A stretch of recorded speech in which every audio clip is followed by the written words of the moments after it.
امریکہ ایران میں جنگ بندی معاہدہ طے پانے اور ابنائے حرمز کو دوبارہ کھولنے کے عبوری معاہدے پہ پہنچنے کے بعد پیر کو عالمی منڈیوں میں تیزی آ گئی، جس سے توانائی کی سپلائی، افراط زر و شرح سود پہ مزید دباؤ کے خطرے سے متعلق خدشات کم ہوئے ہیں۔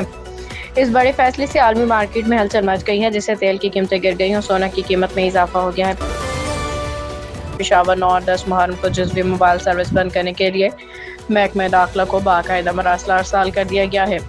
تفصیلات کے مطابق خیبر پختونخوا پولیس نے محرم الحرام کے دوران صوبے بھر میں امن و امان کو یقینی بنانے کے لیے اپنی سیکیورٹی ہوم ورک رپورٹ مکمل کر لی ہے۔ پاک فضائیہ پی ایف کا تربیتی طیارہ معمول کی تربیتی پرواز کے دوران مردان کے کرایہ گر کے تباہ۔